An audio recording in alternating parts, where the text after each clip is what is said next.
ಅಮೆರಿಕವನ್ನ ಭಾರತ ನೇರವಾಗಿ ಎದುರಿಸಿದ್ದು ಇದೇ ಮೊದಲಲ್ಲ. In fact white house ನಲ್ಲಿ ಪ್ರೆಸಿಡೆಂಟ್ ನಿಕ್ಸನ್ ಅವರ ಎದುರಿಗೆ ಕೂತ್ಕೊಂಡು ಇಂದಿರಾ ಗಾಂಧಿ ಅವರ ಮುಖದ ನೀರಿಳಿಸಿದ್ರು. ಇಂಡಿಯಾದ ಮೇಲೆ ಮತ್ತೆ ಯಾರು ಅಟ್ಯಾಕ್ ಮಾಡಿದ್ರೆ ರಷ್ಯಾ ನಮ್ಮ ಹೆಲ್ಪ್, ಸೋವಿಯತ್ ಯೂನಿಯನ್ ನಮ್ಮ ಹೆಲ್ಪ್ ಬರಬೇಕಾಗಿತ್ತು.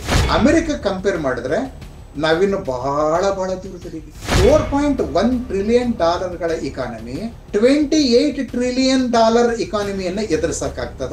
America actually predominant military power in the world. ಆದ್ರೆ ಅಮೆರಿಕವನ್ನ ಮಿಲಿಟರಿಲಿ ಚಾಲೆಂಜ್ ಮಾಡುವಂತ ಒಂದು ಸ್ಥಿತಿಯಲ್ಲಿ ನಾವಿದ್ದೀವ. ಟ್ರಂಪ್ ಏನಾದ್ರು ಇಂಡಿಯಾನ ಪೂರ್ತಿಯಾಗಿ ಟೆಸ್ಟ್ ಮಾಡೇ ಬಿಡೋಣ ಅಂತ ಫುಲ್ ಥ್ರೆಟನ್ ಮಾಡಿದ್ರೆ ನಾವು ನಿಲ್ತೀವ ಅಮೆರಿಕದ ಮುಂದೆ?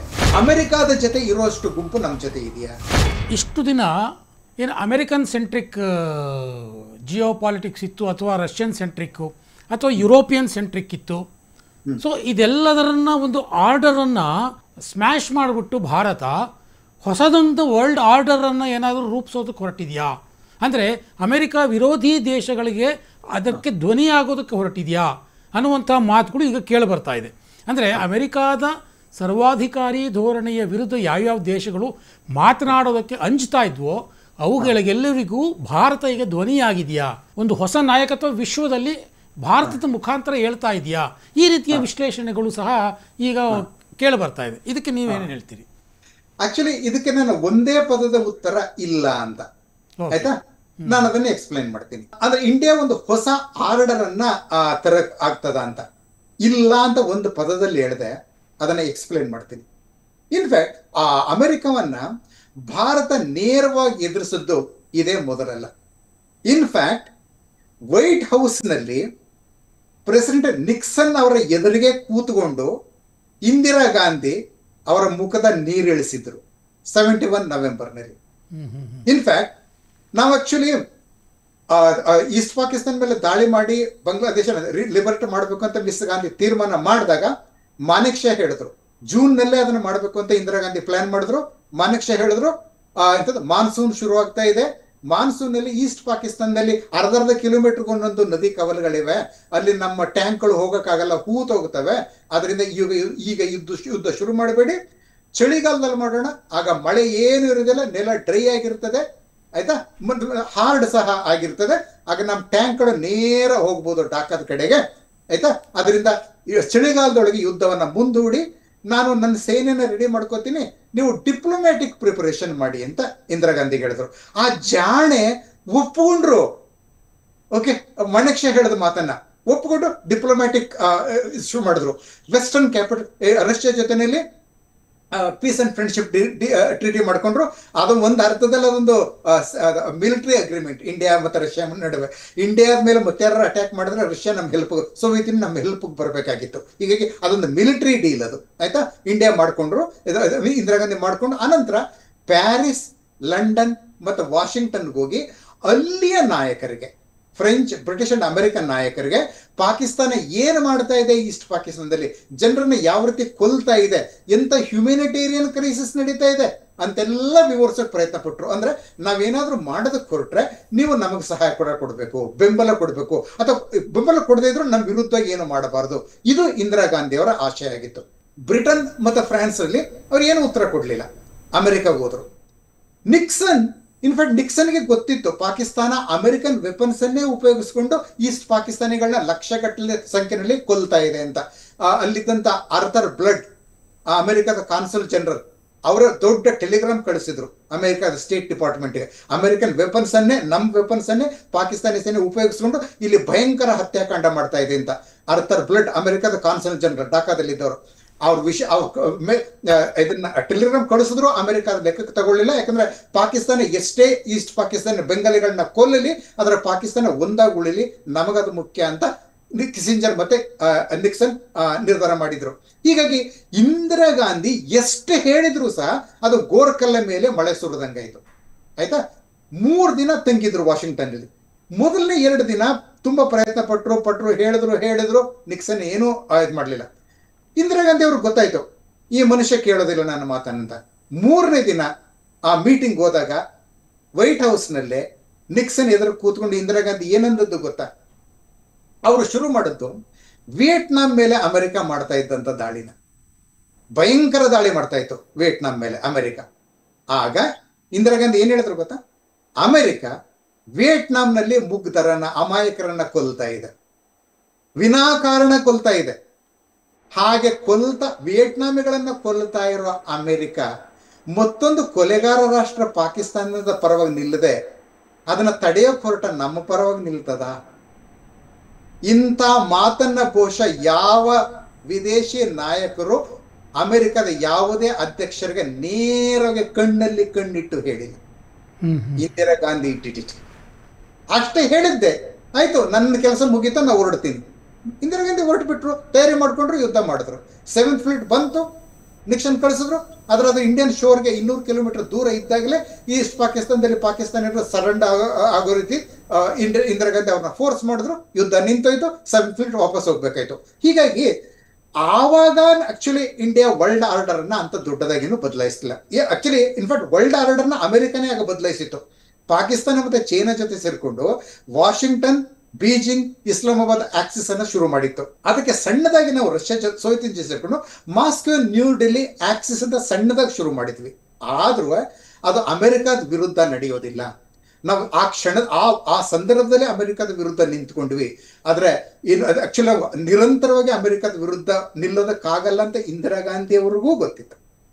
ಯಾಕಂದ್ರೆ ಇಂದಿರಾ ಗಾಂಧಿ ಆಕ್ಚುಲಿ ಇನ್ಫ್ಯಾಕ್ಟ್ ಅಮೆರಿಕಾದ ಹಸ್ತಕರು ಇಂಡಿಯಾದಲ್ಲೇ ಇದ್ರು. ಇಂದಿರಾ ಗಾಂಧಿ ಅವ್ರ ವಿರುದ್ಧನೇ ಕೆಲಸ ಮಾಡ್ತಾ ಇದ್ರು. USAID ಇಲ್ಲೇ ಇಂದಿರಾ ವಿರೋಧಿಗಳನ್ನ ಎತ್ಕಟ್ತಾನೇ ಇತ್ತು 71ರಿಂದ 75ರ ಅವಧಿನಲ್ಲಿ. ಓಕೆ, ಯಾಕಂದ್ರೆ ಇಂದಿರಾ ಗಾಂಧಿ ಅಮೆರಿಕದ ಎಚ್ಚರಿಕೆಯನ್ನು ಮೀರಿ ನ್ಯೂಕ್ಲಿಯರ್ ಬಾಂಬ್ ಟೆಸ್ಟ್ ಮಾಡಿದ್ರು. ಎಂಥದ್ದು ಗ್ರೀನ್ ರೆವಲ್ಯೂಷನ್ ಮಾಡಿ ಇಂಡಿಯಾ ಸೆಲ್ಫ್ ಸಫಿಷಿಯೆಂಟ್ ಆಗೋ ರೀತಿ ಮಾಡಿದ್ರು. ಫುಡ್ ಪ್ರೊಡಕ್ಷನ್ ಅಲ್ಲಿ ಏನು ಮಾಡಿದ್ರು ಈ ಅಮ್ಮ ಮುಂದುವರಿತಾ ಇದ್ದಾರಲ್ಲ ಅಂತ ಇಂಡಿಯಾದಲ್ಲೇ ಕೆಲವರನ್ನ ಹಿಡ್ಕೊಂಡು USAID ಇಂದಿರಾ ವಿರುದ್ಧ ಪಿತೂರಿ ಮಾಡೋಕ್ ಶುರು ಮಾಡ್ತು. ಅದೊಂದು ದೊಡ್ಡ ಕತೆ. ಅದನ್ನ ನಾನು ಇನ್ನೊಂದ್ಸಲ ಬೇಕಾದ್ರೆ ಹೇಳ್ತೀನಿ, ಈಗ ಬೇಡ. ಅದು ಈಗಿರುವ ಇಂಡಿಯಾದ ಅಧಿಕಾರನ 77ರಲ್ಲಿ ಅಧಿಕಾರ ಕಳ್ಕೊಳ್ಳೋದಕ್ಕೆ ತುರ್ತು ಪರಿಸ್ಥಿತಿ ಒಂದೇ ಕಾರಣ ಅಲ್ಲ, ಅಮೆರಿಕದ USAID ಮತ್ತು ಅದರ ಪರವಾಗಿ ಭಾರತದಲ್ಲಿ ಕೆಲಸ ಮಾಡ್ತಾ ಇದ್ದಂತ ಭಾರತೀಯರು ಕಾರಣ. ಹೀಗಾಗಿ ಇಂದಿರಾ ಗಾಂಧಿ ಗೊತ್ತಾಯ್ತು ಅಮೆರಿಕದ ವಿರುದ್ಧ ನಿಂತರೆ ನಮಗೆ ಉಳಿಗಾಲ ಇಲ್ಲ ಅಂತ. ಹೀಗೆ 82ರಲ್ಲಿ ಮತ್ತೆ ಅಮೆರಿಕಾಗೆ ಹೋಗಿ ರೀಗನ್ ಜೊತೆ ಮಾತಾಡಿದಾಗ ಕೆಲವೊಂದು ನಾವು ಅಂತ ಸರಿ ಮಾಡ್ಕೊಂಡ್ರು. ನಾವು ಆಕ್ಚುಲಿ ಅದು ಆ ದಿನಗಳ ಆಗುವುದು 11 ವರ್ಷಗಳಿಂದ. ಈಗ ನಾವು ಮತ್ತೆ ಸ್ನೇಹ ಬೇಕು ನಮಗೆ ಅಂತ ಅಂದ್ರೆ ಇಂದಿರಾ ಗಾಂಧಿ ಅರ್ಥ ಮಾಡ್ಕೊಂಡ್ರು ವಾಸ್ತವನ್ನ. ಆಯ್ತಾ? ಓಕೆ, ಈಗ ಈ ಸಂದರ್ಭ ಅಂದ್ರೆ ಈಗ ಬರೋಣ.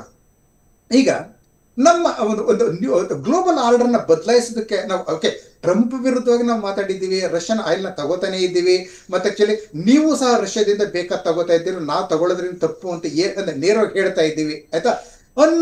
ಅಂದ್ರೆ ಪ್ರಕಟಣೆ ನ್ಯೂ ಡೆಲ್ಲಿನಲ್ಲಿ ಪ್ರಕಟಣೆ ಹೊಡಿಸ್ತಾ ಇದ್ದೀವಿ. ನಾವು ವಾಷಿಂಗ್ಟನ್ ಹೋಗಿ ಶ್ವೇತಭವನದಲ್ಲಿ ಕೂತ್ಕೊಂಡು ಟ್ರಂಪ್ ನೇರ ಹೇಳ್ತಾ ಇಲ್ಲ ನಾವ್ಯಾರು. ಆಯ್ತಾ? ಆದ್ರೆ ಆಕ್ಚುಲಿ ಇಲ್ಲಿಂದನೇ ಪ್ರಕಟಣೆ ಹೊಡಿಸ್ತಾ ಇದ್ದೀವಿ ನಾವು.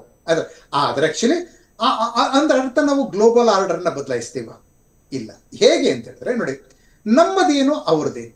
ಅಮೆರಿಕಾದ economy annual GDP $28 trillion. 28 trillion. ಆಯ್ತಾ? ಇಂಡಿಯಾದೆಷ್ಟು? 4.1 ಟ್ರಿಲಿಯನ್. ಅಮೆರಿಕ ಕಂಪೇರ್ ಮಾಡಿದ್ರೆ ನಾವಿನ್ನು ಬಹಳ ಬಹಳ ದೂರದಲ್ಲಿದ್ದೀವಿ, ತುಂಬಾ ದೂರದಲ್ಲಿದ್ದೀವಿ. ನಾವು ಬ್ರಿಟನ್ ಅನ್ನ ಹಿಂದೆ ಹಾಕಿರ್ಬೋದು, ಫ್ರಾನ್ಸ್ ಅನ್ನ ಹಿಂದೆ ಹಾಕಿರ್ಬೋದು, ರಷ್ಯಾನು ಬಹಳ ಹಿಂದೆ ಹಾಕ್ಬಿಟ್ವಿ, ಜಪಾನ್ ಅನ್ನ ಹಿಂದೆ ಹಾಕಿದ್ವಿ, ಇನ್ನೇನು ಜರ್ಮನಿಯನ್ನು ಸದ್ಯದಲ್ಲಿ ಹಿಂದೆ ಹಾಕ್ತೀವಿ ಅಂತ ಹೇಳ್ತೀವಿ. ಆದ್ರೆ $4.5 ಟ್ರಿಲಿಯನ್ ಆದ್ರೆ ನಮ್ಮ ಇಕಾನಮಿ ಆನ್ಯುವಲ್ GDP, ನಾವು ಜರ್ಮನಿನ ಹಿಂದೆ ಹಾಕಿ 3ನೇ ಇಕಾನಮಿ ಆಗ್ಬೋದು. ಆದ್ರೆ ಚೈನೀಸ್ದು ಅವರು ಕುಕ್ಡ್ ಅಪ್ ಡಾಟಾ ಕೊಡೋದು ಫಾಲ್ಸ್ ಡಾಟಾ. ಅದು ಅವ್ರು ಹೇಳಿದಷ್ಟು $18 ಟ್ರಿಲಿಯನ್ ಅಂತಾರೆ. ಅದನ್ನ ದಾಟೋದಕ್ಕೂ ಬಹಳ ಅದು ಸಮಯ ಬೇಕಾಗ್ತದೆ. ಅಮೆರಿಕದ $28 ಮಿಲಿಯನ್ ದಾಟೋದಕ್ಕೆ ತುಂಬಾ ಸಮಯ ಬೇಕಾಗ್ತದೆ. ಹೀಗಾಗಿ ನಾವು ಜಸ್ಟ್ $4.1 ಟ್ರಿಲಿಯನ್ ಇಕಾನಮಿ $28 ಟ್ರಿಲಿಯನ್ ಇಕಾನಮಿಯನ್ನ ಎದುರಿಸಕ್ಕಾಗ್ತದ? ಪಾಯಿಂಟ್ ನಂಬರ್ 1 ಆಗೋದಿಲ್ಲ. ಆಯ್ತಾ? ನಾವು ನಾವು ವಾಸ್ತವವನ್ನು actually let's call a spade ನೇರವಾಗಿ ಹೇಳ್ಬಿಡೋಣ. ಮತ್ತೆ ಆಕ್ಚುಲಿ ಮಿಲಿಟರಿ ಪವರ್ ತಗೊಳ್ಳಿ. ನಾವು America actually predominant military power in the world. ಅವರಲ್ಲಿರುವಂತ ಶಕ್ತಿ ಇದೆಯಲ್ಲ, ನಾವು ನೋಡಿದ್ವಲ್ಲ ಇರಾನ್ ವಿರುದ್ಧವೇ ಅವ್ರು ತೋರಿಸೋದು ಅತಿ ಸಣ್ಣ ಒಂದು ಪ್ರಮಾಣವನ್ನ, ತಮ್ಮ ಶಕ್ತಿಯನ್ನ. ಅದಕ್ಕೆ ಹೋಲಿಸಿದ್ರೆ ನಮ್ಮಲ್ಲಿ ಏನಿದೆ? S-400 ಇಟ್ಕೊಂಡಿರ್ಬೋದು. ಅದರಲ್ಲಿ ಕೆಲವು ಓಕೆ ಅಮೆರಿಕನ್ ಬಾಂಬರ್ಗಳನ್ನ ಅದು ಯುದ್ಧ ಆಗ್ಬಿಡುತ್ತೆ ಅಂತ ನಾನು ಹೇಳೋದಿಲ್ಲ. ಅಂದ್ರೆ ಒಂದು ಹಂತದ ಯಾವುದೇ ಕಾರಣಕ್ಕೆ ಇಂಡಿಯಾ ಮತ್ತು ಅಮೆರಿಕ ನಡುವೆ ಯುದ್ಧ, ಪಾಕಿಸ್ತಾನದ ವಿರುದ್ಧ ನಾವು ನಿಲ್ಲಬಹುದು, ಓಕೆ, ಒಂದು ಹಂತದಲ್ಲಿ ಚೈನಾದ ವಿರುದ್ಧವೂ ನಿಲ್ಲಬಹುದು. ಆದ್ರೆ ಅಮೆರಿಕವನ್ನ ಮಿಲಿಟರಿಲಿ ಚಾಲೆಂಜ್ ಮಾಡುವಂತ ಒಂದು ಸ್ಥಿತಿಯಲ್ಲಿ ನಾವಿದ್ದೀವ ಅಂತ ಸಿಚುವೇಶನ್ ಬರಲ್ಲ ಅಂದ್ಕೊಳ್ಳೋಣ. ಅಕಸ್ಮಾತ್ ಬಂದು ಬಿಟ್ರೆ ಓಕೆ, ಟ್ರಂಪ್ ಏನಾದ್ರು ಇಂಡಿಯಾನ ಪೂರ್ತಿಯಾಗಿ ಟೆಸ್ಟ್ ಮಾಡೇ ಬಿಡೋಣ ಅಂತ ಫುಲ್ ಥ್ರೆಟನ್ ಮಾಡಿದ್ರೆ ನೋಡೇ ಬಿಡೋಣ ಅಂತ, ನಾವು ನಿಲ್ತೀವ ಅಮೆರಿಕದ ಮುಂದೆ? No chance at. ಅದಾಗ ಪಾಯಿಂಟ್ ನಂಬರ್ 1. ಮತ್ತೆ ನಮಗೆ ಎಷ್ಟು ಸಹಕಾರಿಗಳಿದ್ದಾರೆ. ಗ್ಲೋಬಲ್ ಆರ್ಡರ್ನ ಬದಲಾಯಿಸಬೇಕು ಅಂದ್ರೆ ನಮ್ ಒಬ್ಬರಿಂದ ಆಗೋದಿಲ್ಲ, ನಮ್ಮ ಜೊತೆ ದೊಡ್ಡ ಗುಂಪು ಇರಬೇಕಾಗ್ತದೆ. ಅಮೆರಿಕಾದ ಜೊತೆ ಇರುವಷ್ಟು ಗುಂಪು ನಮ್ಮ ಜೊತೆ ಇದೆಯಾ? ಇಡೀ ಕಂಪ್ಲೀಟ್ ಯುರೋಪ್, ಒಂದೆರಡು ಹಂಗೇರಿಯನ್ನ ಬಿಟ್ರೆ ಆಯ್ತಾ, ಒಂಚೂರು ಮಟ್ಟಿಗೆ ಡೆನ್ಮಾರ್ಕ್, ಹಂಗೇರಿ ಮತ್ತೆ ಡೆನ್ಮಾರ್ಕ್, ಒಂದ್ ಸ್ವಲ್ಪ ಫ್ರಾನ್ಸ್ ಅನ್ನು ತಗೋಬಹುದು. ಬಿಟ್ರೆ ಇನ್ಯಾವ ಯುರೋಪಿಯನ್ ರಾಷ್ಟ್ರ ನಮ್ಮ ಪರವಾಗಿ ಮಾತಾಡ್ತದೆ? ಯುನೈಟೆಡ್ ನೇಷನ್ಸ್ ನಲ್ಲಿ ಯಾವುದೇ ಇದರಲ್ಲಿ ನಮ್ಮ ಪರವಾಗಿ ನಿಂತ್ಕೊಳ್ತದೆ? ನಿಲ್ಲೋದಿಲ್ಲ. ಅಮೆರಿಕಾದ ಇಕಾನಮಿ, ಹೌದು, ನ್ಯಾಟೋದ ಸದಸ್ಯ ರಾಷ್ಟ್ರಗಳು ಅಮೆರಿಕ ಜೊತೆ ಮಿಲಿಟರಿ ಟೈಅಪ್ ಇದೆ, ಮತ್ತೆ ಅಮೆರಿಕಾಗೆ ಇಕಾನಮಿಕಲಿ ಅಂಟುಕೊಂಡಿರೋ ದೇಶಗಳವೆಲ್ಲ, ಮತ್ತೆ ವೆಸ್ಟರ್ನ್ ಹೆಮಿಸ್ಫಿಯರ್ದು, ಸೌತ್ ಅಮೆರಿಕನ್ ಕಂಟ್ರೀಸ್, ಅವು ಹತ್ತಿರದ a known devil is better than an unknown angel, ತಿಳ್ಕೊಳ್ಳಿ. ಆಗ ಹತ್ತಿರದ ಅಮೆರಿಕ ನೋನ್ ಡೆವಿಲ್ ಅದು ಮುಖ್ಯ, ಇಂಡಿಯಾ ಅನ್ನೋನ್ ಏಂಜಲ್ ಆಗಿರ್ಬೋದು, ಆದ್ರೆ ಅದು ಮುಖ್ಯ ಆಗೋದಿಲ್ಲ ನಮಗೆ ಅಂತವೆಲ್ಲ ತಿಳ್ಕೊತವೆ. ಕೆನಡಾ ನಮ್ಮ ವಿರುದ್ಧ ಏನೇನೆಲ್ಲ ಪಿತೂರಿ ಮಾಡ್ತು ನೋಡಿ ಇದ್ದೀರಲ್ಲ ನೀವು. ಈಗ ಜಸ್ಟಿನ್ ಟ್ರೂಡೋ ಇಲ್ಲ, ಆದ್ರೆ ಅಧಿಕಾರದಲ್ಲಿರೋದು ಅವರದ್ದೇ ಪಕ್ಷದ ಮಾರ್ಕ್ ಕಾರ್ನಿ. ಹೀಗಾಗಿ ಟ್ರೂಡೋ ಮಾತು ಇನ್ನೂ ನಡೀಬಹುದು ಅಲ್ಲಿ. ಹೀಗಾಗಿ ಯಾರು ನಮ್ಮ ಪರವಾಗಿ ಎಲ್ಲಿ ನಿಂತ್ಕೋತಾರೆ? ನಿಲ್ಲೋದಿಲ್ಲ. ನಾವು ಆಕ್ಚುಲಿ ಇನ್ಫ್ಯಾಕ್ಟ್ ಒಂದು ಮಾತಾಡ್ತೀನಿ, ಹಣ ಮಾತಾಡುತ್ತಲ್ಲ ಆ ಮಟ್ಟಕ್ಕೆ ಆಕ್ಚುಲಿ ನಾವು ಮನುಷ್ಯರು ಮಾತಾಡೋದಕ್ಕಾಗೋದಿಲ್ಲ. ಒಂದು ಉದಾಹರಣೆ ನಾನು ಕೊಡ್ತೀನಿ ನಿಮ್ಗೆ, ಒಂದಲ್ಲ ಎರಡು ಉದಾಹರಣೆ ಕೊಡ್ತೀನಿ. ನಾವು ಆಕ್ಚುಲಿ ಆಫ್ರಿಕನ್ರ ಪರವಾಗಿ ಬಹಳ ದೊಡ್ಡದಾಗಿ ಮಾತಾಡ್ತೀವಿ. ಇವನ್ ಸೌತ್ ಆಫ್ರಿಕಾದಲ್ಲಿ ಆ ವರ್ಣಭೇದ ನೀತಿಯನ್ನ ವಿರೋಧಿಸಿದವರು ನಾವೇ ಬಹಳ ದೊಡ್ಡದಾಗಿ, ಆಯ್ತಾ. ಅದೆಲ್ಲ ಮಾಡಿದಾಗ್ಲೂ ಸಹ, ಆ ದಿನಗಳಲ್ಲೂ ಸಹ ಯುನೈಟೆಡ್ ನೇಷನ್ಸ್ ನಲ್ಲಿ ಒಂದು ಆಕ್ಚುಲಿ ಏನಾದ್ರು ಸ್ಥಾನಗಳಿಗೆ ಏನಾದ್ರು ನಾವು ಕಂಟೆಸ್ಟ್ ಮಾಡಿದಾಗ, ಇದಕ್ಕೆ ನಾವು ಮತ್ತೆ ಜಪಾನ್ ಮತ್ತೆ ಕಂಟೆಸ್ಟ್ ಬಂದಾಗ ಆಫ್ರಿಕನ್ ಕಂಟ್ರೀಸ್ ಎಲ್ಲ ಜಪಾನ್ಗೆ ಓಟ್ ಆಗ್ತಾ ಇದ್ವು. ನಾವು ಅವ್ರು ಕೊಡ್ತಾ ಇದ್ದಂತ ಈ ಡಿಪ್ಲೊಮೆಟಿಕ್ ಸಪೋರ್ಟ್, ನಿಮ್ ಪರವಾಗಿ ನಾವ್ ಇದ್ದೀವಿ ಅಂತೆಲ್ಲ ಹೇಳ್ತಾ ಇದ್ದದ್ದು ಲೆಕ್ಕಕ್ಕೆ ಬರ್ತಾ ಇರಲಿಲ್ಲ. ಜಪಾನ್ ಕೊಡ್ತಾ ಇದ್ದಂತ ಇಕನಾಮಿಕ್ ಏಡ್ ಮುಕ್ಕಾಗ್ತಾ ಇತ್ತು.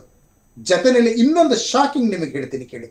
ನೆಲ್ಸನ್ ಮ್ಯಾಂಡೆಲಾ ಅವ್ರ ಪರವಾಗಿ ದೊಡ್ಡದಾಗಿ ಹೋರಾಡಿದ್ದು ಇಂಡಿಯಾ, ಆಯ್ತಾ. ಅವ್ರನ್ನ ಬಿಡುಗಡೆ ಮಾಡಬೇಕು, ವರ್ಣಭೇದ ನೀತಿಯನ್ನ, ಅದಕ್ಕೋಸ್ಕರ ಸೌತ್ ಆಫ್ರಿಕಾ ಜೊತೆ ಇವನ್ ಟ್ರೇಡ್ ಬಿಟ್ಟು ಬಿಡಿ, ಸ್ಪೋರ್ಟ್ಸ್ ಸಂಬಂಧವನ್ನು ನಾವು ಇಟ್ಟುಕೊಂಡಿರಲಿಲ್ಲ.